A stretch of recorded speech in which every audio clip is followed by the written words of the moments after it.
Be'ez Hashem Yisbarach, we begin the last of the 5 different halachas that are in the Sefer Nashim, the book of women, which after we spoke about marriage and divorce, and regarding Yibum Chalitza, and the Nar Besul, the young virgin. Now we talk about a different deviation that comes up in the laws of marriage, that of Hilchos Sotah, the laws of the Sotah, which the word Sotah means to stray, which is the wife that strayed from the proper conduct, at least suspected adulterous woman. Which there are 4 parakim in these halachas, and the first parak we can discuss that of the kinui, the warning, the stira, the seclusion, and the testimony regarding her having defiled herself. In parak beis we can discuss regarding, then the final 3 parakim we can discuss regarding in parak beis the actual drinking itself, which is then living with someone who had secluded. Parak gimel discussed regarding the order of the drinking and the manifestations, and parak daled some other related halachas. So, says the Rambam, yesh b'chlol and shalosh mitzvahs. In these categories, there's 3 mitzvahs in these halachas of Sotah. Achas mitzvahs, say 1 positive commandment, ushtei mitzvahs leisa, and 2 negative prohibitions. V'zeh p'rat, and these are their specifics. Aleph, number 1, lasas lasayta keteres hakanais, to do for the suspected adulterous woman, like the laws of the jealousy, which is what the husband has here in regards in his status with his wife, hasadur b'Torah, which is organized in the Torah, as these halachas will illustrate.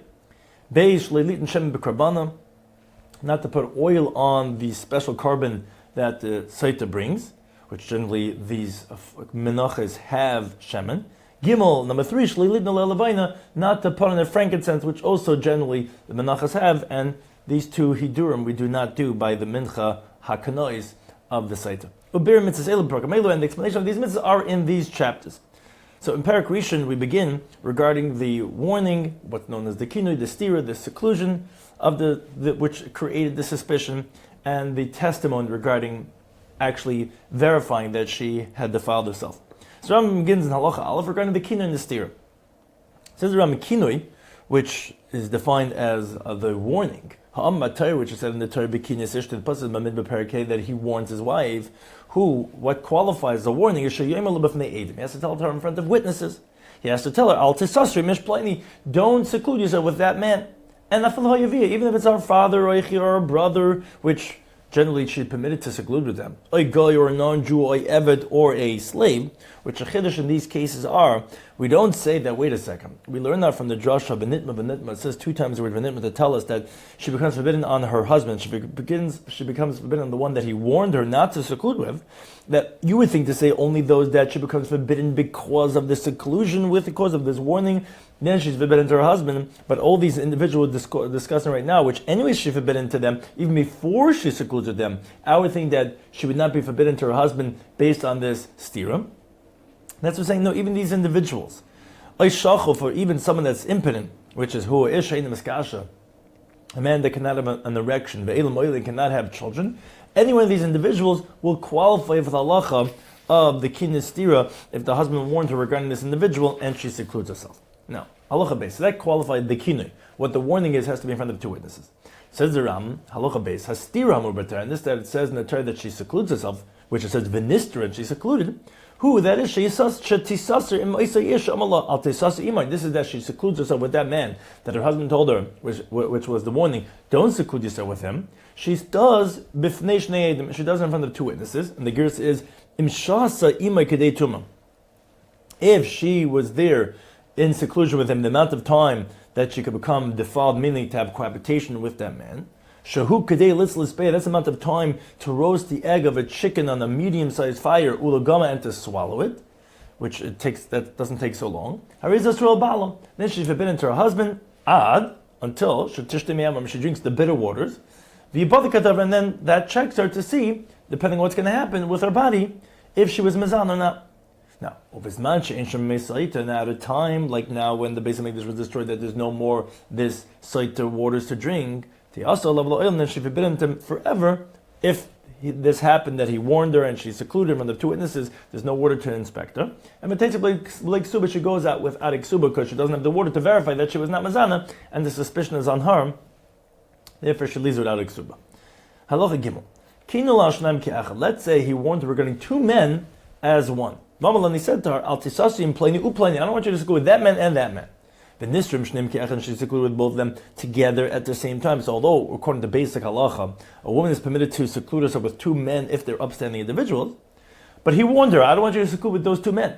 She's secluded and she delayed the amount of time to be defiled. Even if it's her two brothers, or her father and her brother, she's forbidden until she drinks the Sotah waters, because it all depends on the husband's particularity, on his warning. And since he warned her, he most definitely saw something inappropriate with them, and it all depends on this warning, and she should not have secluded once he gave her this warning. Halacha dal. Let's say he tells the Torah in front of two people, I don't want you to speak with that person. So that doesn't qualify for the halacha of kina, because kina is only regarding elements of secluding with a man. Now, and even if she secluded with that man in front of witnesses and she was there in seclusion the amount of time to have cohabitation, she's not forbidden to her husband, because again, he didn't give her a prohibiting kinui, because he only said don't speak to him. He didn't say don't seclude with him. And therefore, she doesn't drink the Sotah because of this one. Halacha hey.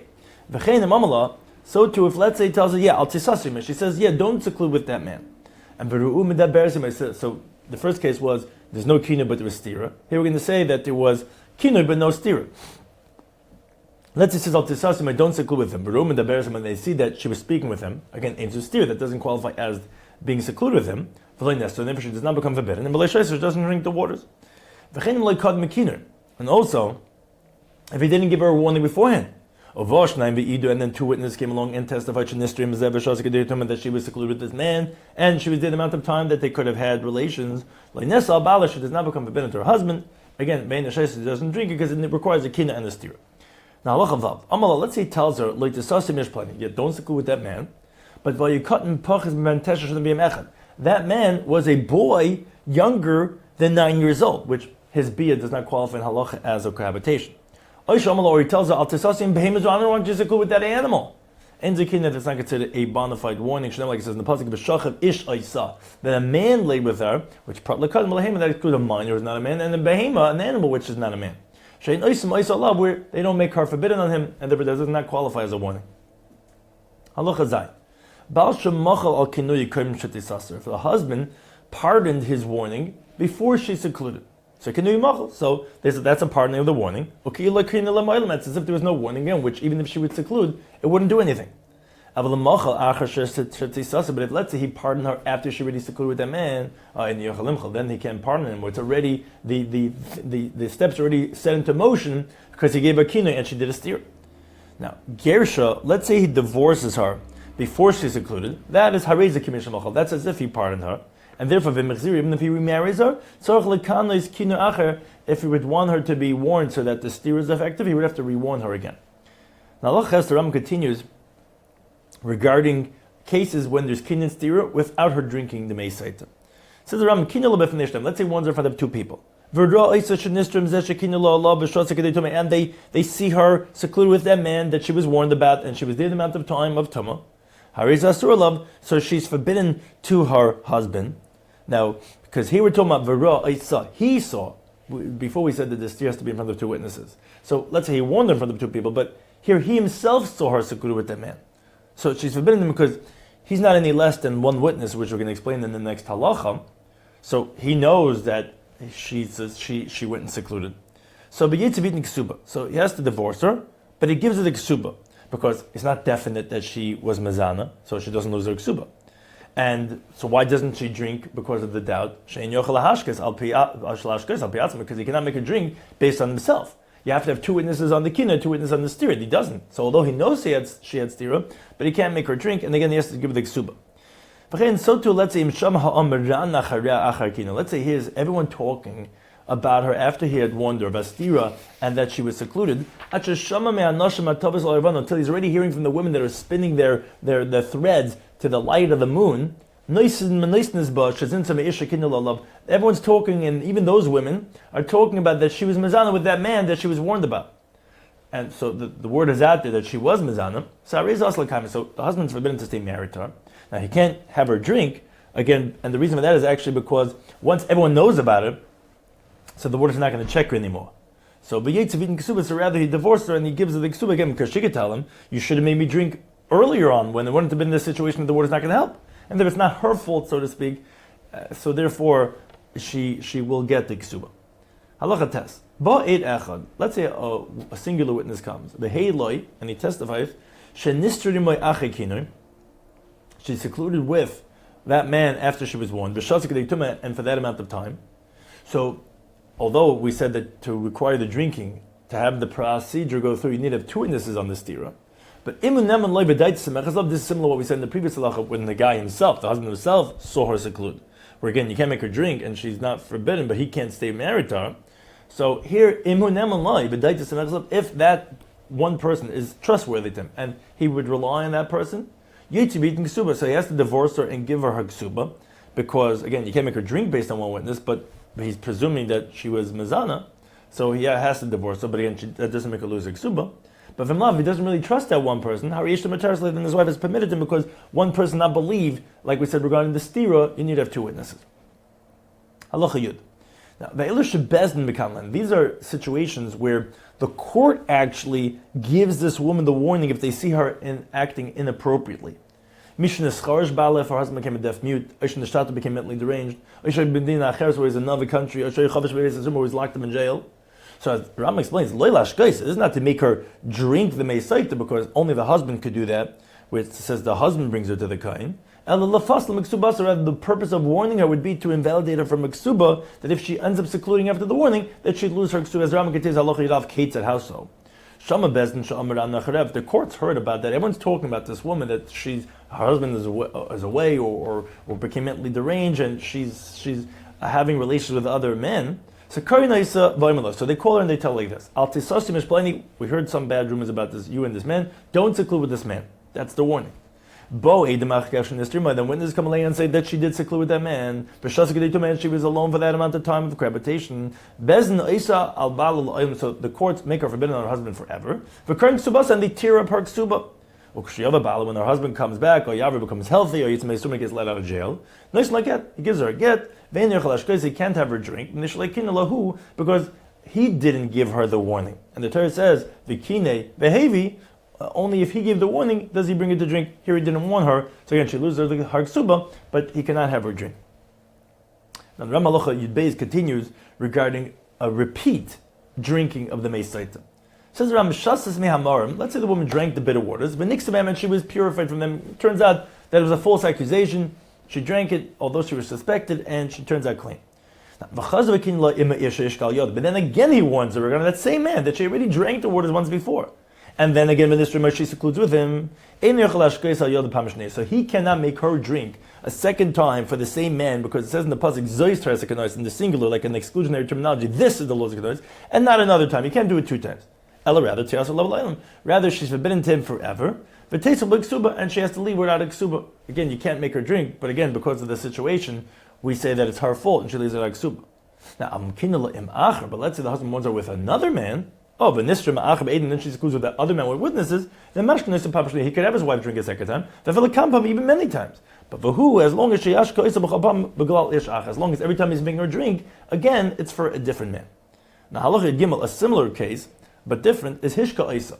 Let's say the husband made his wife drink regarding the warning with a certain man that she secluded herself with. And then after the whole incident, he divorces her. Then this lacha, she gets married to someone else. And then the second husband, he again warns her for the same man that the first husband had suspected her, and that the first husband made her drink regarding that man. And minister might be Adam now with the second husband who warned her also with that man. She secluded with that suspected man, again with witnesses. The second husband could make her drink because of that man, because he's a different husband. Even if this happens 100 times, she marries one man, another man, another man, they could all make her drink for that same husband. Because on the other hand, it says there in the pasuk, Tairas hakanois. In the plural, the Tairas hakanois, kanar is the plural, to tell you that many times, even with the same man, again, as long as it's a different husband, or like we said, the same husband with a different man. And the chiddush in this case is ve'inim. We don't say v'adeh shochlek l'zeh b'tama. Most definitely, we have a presumption over here that she for sure became defiled because here she really was one once before. No, actually, sham aid until there's going to be at least one witness, as Rambam is going to say in the next halacha. Until you have one definitive aid on the zinus, we don't presume that she was mizana. As Rambam continues, halacha yudal, regarding the trustworthiness of the witness who says that she was mizana. Says the Rambam, ha'isha shekin lo bala, the woman that her husband warned her, v'nistra achar kinu ma'be'ed, and then she secluded herself after the warning with witnesses. Now, Variyah made this lishna, so this woman is ready to drink the meisait to check if she's Torah or not, because we don't know, we just know she was secluded. We don't know what happened there behind closed doors. And now we're adding a third variable. We spoke about kinu and stira. Now the third one is a va'ed echad. Then one witness, even if one person comes along and he testifies, says, I saw them cohabiting in front of me with that same man that she was warned regarding, which doesn't have to actually see the mice's nose itself, but it has to have the actual appearance of that at least, but he has to have seen it. Now she's forbidden to her husband forever, and she doesn't drink, because the drinking only comes in a situation of doubt. Here we know for sure that she was mizana. And she leaves it out of ksuba. Now, even if this one witness talking about that he saw the act of cohabitation with that other man was echemedis, there was one of the two witnesses that testified that she's secluded. That's also occasional, like it says in the pasuk, which this proves about the one aid thing, which the other things require, kin and stir each require two witnesses. How do we know by Tumah that she was mizana, that he saw it happen? That's sufficient. Kishanem, it says in the pasuk, ve'aid ein ba, that there was no witnesses. Now, what the Torah is coming to say when it says ve'aid ein ba is that it didn't have two witnesses, because whenever the Torah says aid, until it says aid echad, it means two witnesses. So the pasuk is saying, okay, so ve'aid ein ba means say that there weren't two witnesses, and it says v'hiloi netfasa. She wasn't grabbed, meaning she wasn't raped, she wasn't forced, which the Torah is coming to be stringent, to say that, because if she wasn't, then she did it deliberately and she's forbidden to him, which that means to say, here varikon aid. If there was no witnesses and she was not netvasiv, then she actually is forbidden. Well, what do you mean there's no aid? There was no two aid, which means but there was one aid. V'lo netvasa, then she is going to be forbidden. And here was one aid. And the Gemara tells us that why is it that here we believe one aid by the site is because this is what's called Raglayim L'Davar. There's already indicating features that he warned her, she's secluded, and with witnesses, and therefore even one person coming along to say that she was Mizana is going to be sufficient. Halachat Vav. Now, even more of a chiddush is Afila Isha, even a woman who's generally invalid to say testimony elsewhere, or Ve'eved V'shivcha, or a male or female maidservant, Upasla Edis Ba'avim D'Resefim, or if someone's only rabbinically invalidated from saying testimony, unlike that of biblical, but even though rabbinically he's invalidated, Afila Carver, even a relative, which again is not usually valid for testimony, they're trusted regarding the testimony of the suspected adulterous woman, to testify that she was Mizan. And she's going to be forbidden to her husband forever, and she doesn't drink, she leaves it out of ksuba.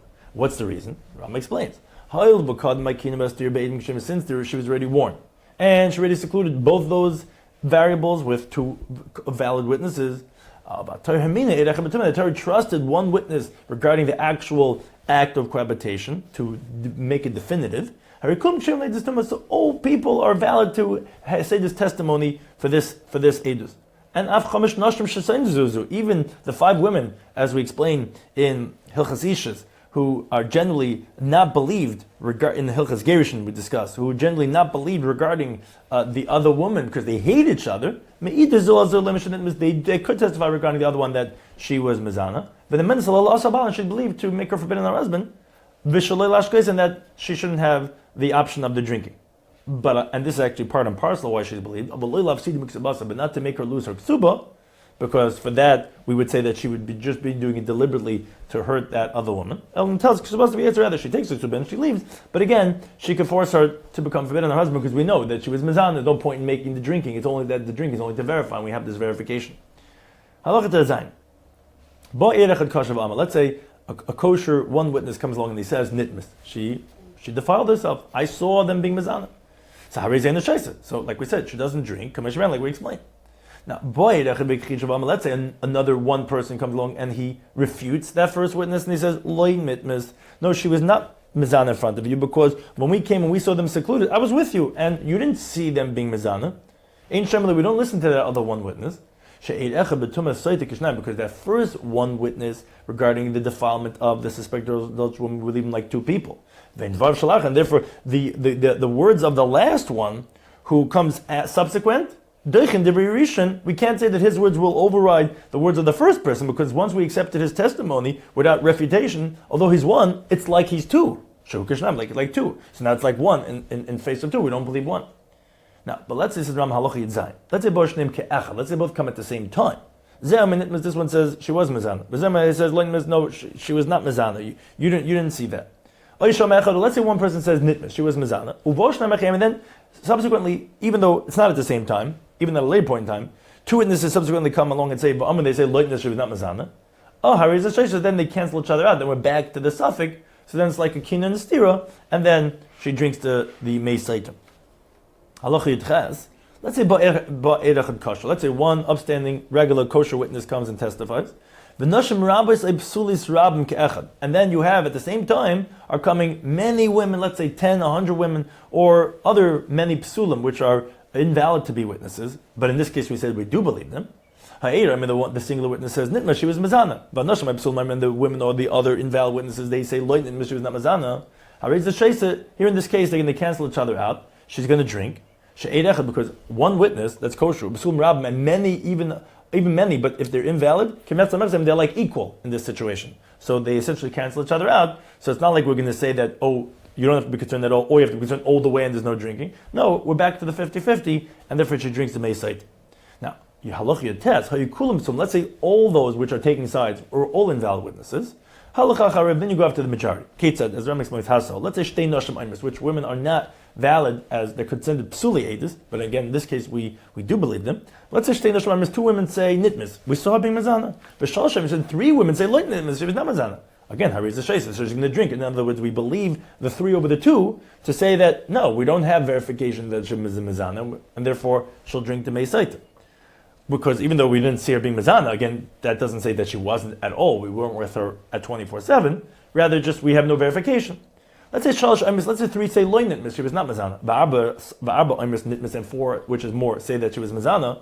Harei zayin shaisa. So she's not going to drink because here we have the majority that are saying that she was mizana. Again, and therefore she doesn't drink. And the reason for that is because wherever the Torah believes Eid Psula or Eid Echad, then we go after the majority of the opinions. Now, again, if you're 50-50 also, then they're going to drink because that's equal and we have no verification.